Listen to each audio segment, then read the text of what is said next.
É isso aí, galera, sejam todos bem-vindos a mais um vídeo do canal com mais informações do Atlético e o Cuca que está preocupado e foi até a mídia para poder desabafar e nós vamos conferir tudo isso com os nossos amigos da ESPN Brasil. Então já se inscreva no canal e deixe o seu like para poder ajudar o canal a crescer e a gente poder trazer mais notícias do Atlético aqui no nosso canal. E já coloca aí nos comentários se você também está preocupado, né? Já que o Galo não está se movendo muito no mercado da bola. Sem mais delongas, bora pro vídeo, vamos lá. O Galo tem um time, tem uma estrutura de time boa. Hoje a gente tem que chegar e entender o processo, que tem jogadores que tem contrato curtíssimos aí, que vence em outubro, que vence em dezembro, que tem proposta daqui e de lá. Então eu me inteirar desses assuntos para pôr a cabeça do atleta aqui dentro e depois começar a extrair o máximo de cada um deles. Eu tenho conversado com a diretoria, eles estão muito dispostos a ajudar a gente a fazer o nosso time ficar mais fortalecido, né? E o torcedor pode confiar que nós vamos ter um time altamente competitivo em todas as frentes. O Atlético Mineiro não consegue conquistar o que era a expectativa da temporada, né? E isso também vai na questão financeira, tem todos esses contratos vencendo e não tá com cara de que vai gastar muito nessa janela de transferências, apesar de precisar de algumas contratações, assim. A entrevista do Cuca para você é protocolar ou ele consegue realmente ser competitivo com o que tem ali, pensando numa temporada inteira? Sim, eu acho que para iniciar um trabalho, ele por conhecer esse elenco, acho que a contratação do Cuca é boa nesse sentido, trabalhou com a maioria desses jogadores, conhece bem, sabe o que pode fazer e vai precisar muito dele para ajustar, para organizar. É um modelo de jogo totalmente diferente do treinador anterior, do Milito. Então, assim, mas ele perdeu peças, principalmente o Paulinho, né, vamos dizer assim. Mas tem uma base de time, como ele falou. Agora, para brigar em todas as frentes, aí eu estou pensando assim, Campeonato Brasileiro, né, que é muito mais difícil, ele precisa de ter, porque é um campeonato longo, né? Então ele precisa de ter um elenco com mais opções, mas tem uma base forte, sim. E aí tem a questão também da saída do Mariano, tem a questão da mudança de estilo de jogo, né? Não me parece que o Cuca vá colocar o time dele para jogar da mesma maneira que o Milito colocava, apesar desse elogio. Então tem algumas questões ali para tentar encaixar.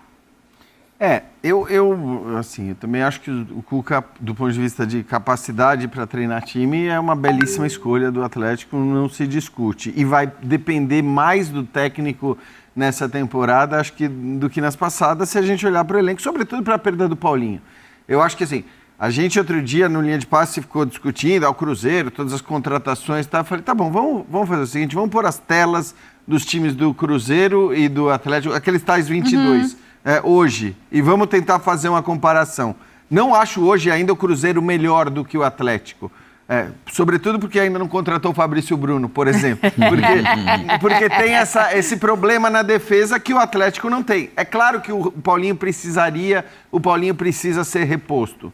Ontem a gente falou bastante do Arthur, também não acho que seja o cara ideal, como o Zinho falou. O Rony se encaixa melhor. O Rony sim, o Rony seria mais, não tecnicamente, mas acho que do ponto de vista da função e do que ele entrega também, mas talvez para o modelo, desculpa antes de interromper, mas é só, assim, para o modelo de jogo do Cuca, que costuma usar esses pontos, precisa dos dois, precisa do Arthur para a direita, se possível, precisa do Rony para a esquerda. Exatamente, eu acho que assim, eu vejo um Atlético com condição de brigar por título. Mas como o Zinho falou, imaginar todas as frentes, brigando em todo... Não, vai ter que num momento fazer escolha, porque hoje o elenco não é um elenco tão amplo que te permita imaginar fazer o que o Botafogo fez na temporada passada. Ainda assim, na boa, você escala um 11 muito forte e com algumas boas opções. Obviamente, se você conseguir tirar o máximo de todos os jogadores, algo que não aconteceu na temporada passada de maneira alguma, não chegou nem perto disso. Mesmo ao chegar às finais das Copas, o Atlético não chega às finais tirando o máximo dos seus jogadores. Sim. O que o Milito faz é mudar um pouco a ideia de jogo dele mesmo, né? De ter um time mais fechado, um time que arriscava menos, sobretudo a partir do jogo contra o São Paulo no Morumbi na Copa do Brasil, tem aquela mudança absoluta e essa mudança segue até o final. Depois, ok, teve a goleada para o River Plate, que vai ficar marcada na história, é goleada no River Plate, mas acho que de maneira geral o Atlético jogou muito menos do que poderia. E aí o que marca mesmo o Milito é a demora para olhar aquele jogo da final da Libertadores, né? Mas o Milito já é passado. Aquele jogo da decisão pesou muito contra ele. Eu acho que as campanhas que o Atlético Mineiro faz são campanhas que são trajetórias, se você reparar, essas duas trajetórias da Copa do Brasil e da Libertadores da América, são trajetórias no jogo contra o São Paulo, faz um gol 1-0 fora de casa, um gol de cabeça do Batalha no finalzinho do jogo, no jogo em casa o time joga retrancado, não sai de trás, entendeu?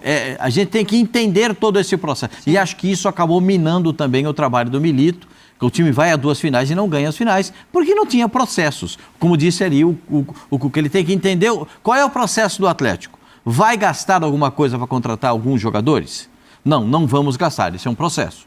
Vamos com o que temos? Vamos com o que temos. Então, esse é um outro processo. Então, tudo isso tem que ficar bem claro, bem distribuído, e o torcedor precisa saber. Porque, de repente, o torcedor pode pensar que o Atlético vai entrar em todas as frentes para ganhar. E não é bem assim. Talvez tenha que fazer escolhas. Talvez tenha que fazer opções ao longo da temporada. Então, eu acho que esses processos precisam ser bem determinados pela direção do clube. O Zinho concordou com você, ou você concordou com o Zinho, porque você falou depois. O Zinho fala de brigar em todas as frentes, né? Só pra gente recapitular, o Atlético tá no Brasileiro, no Estadual, na Copa do Brasil e na Sul-Americana, né? Exato. O Atlético não consegue a vaga pra Libertadores, Zinho. Você colocaria como favorito em alguma dessas competições? Pra chegar a semi, pra chegar lá na frente, não vou nem colocar pra ser campeão, porque ainda tá muito cedo pra isso. Com esse elenco e com o Cuca, só pra gente fechar. Bem lembrado, aliás. Não dá pra fazer o que o Botafogo... Na Sul-Americana, sim. Também acho. Interessante. Eu acho que na Sul-Americana ele briga. Ele briga na Sul-Americana, sim. Na Copa do Brasil, no Brasileirão, ele não é o favorito. Tem elencos na frente. Agora, eu tô pensando assim, nesse Atlético que termina. Agora, confiando no potencial do Cuca, numa possível chegada de jogadores, já tem um time bom, eu acho que o Atlético... tem uma torcida gigantesca, ele pode incomodar, ele pode estar ali brigando. É time para brigar pela parte de frente da tabela do Brasileiro. Não é para sofrer como sofreu no ano passado. Perfeito. Boa. A gente vai voltar a falar do Atlético, vamos falar amanhã também da negociação, né? O Maurício Lemos indo para o Vasco da Gama. Tudo isso vai ser assunto aqui no nosso clube e tem que fazer mais uma paradinha. A última. Então é isso aí, galera. Esse foi o nosso vídeo de hoje, né? O Atlético, acredito muito por causa... a não classificação também para Libertadores, o investimento acaba sendo um pouco menor, né? Mas o Galo não pode deixar cair demais a força do elenco. Já vendeu alguns jogadores, tem muita especulação de jogadores que são dos melhores do Galo, Zaratio também, né? Já foi o Paulinho, daqui a pouco outros grandes jogadores podem também sair, o Batalha também está... o Boca Juniors, né, interessado no jogador. Então, se o Atlético não conseguir segurar suas principais peças, vai ficar realmente muito complicado essa temporada. Mas também tem que ver a questão dos reforços, né? Porque dependendo da forma que for a venda, eu acho que o Paulinho foi uma ótima venda, né? O Paulinho não estava tão bem assim, mas claro, era um dos principais jogadores do Galo. Acho que estava perdendo muito gol, mas sim, era um jogador de muita velocidade. Mas pelo valor que o Palmeiras ofereceu, acho que o Galo vendeu bem demais, né? O Zaratio é outro que também pode ser uma boa, já que vem com muitas lesões. Então, assim, por mais que o Galo tá perdendo grandes jogadores, alguns acaba sendo bom negócio pela situação. Só que a preocupação fica, tá saindo jogador, e aí, vai chegar jogador de alto nível também, ou pelo menos perto do que o Paulinho e o Zaratio podem oferecer para o Galo, né? Essa é o X da questão, mas vamos esperar para ver se o Galo consegue trazer aí o Bruno Henrique, o Rony, né? Que são os jogadores de nomes que realmente que eu acredito que pode fazer a diferença no Atlético. Você também acredita que esses nomes podem ser fortes no Galo, ou tem mais alguém que você acredita ser um bom nome para jogar no Atlético? Deixe sua opinião nos comentários, se inscreve no canal e deixa o like. E até o próximo vídeo. Valeu, fui!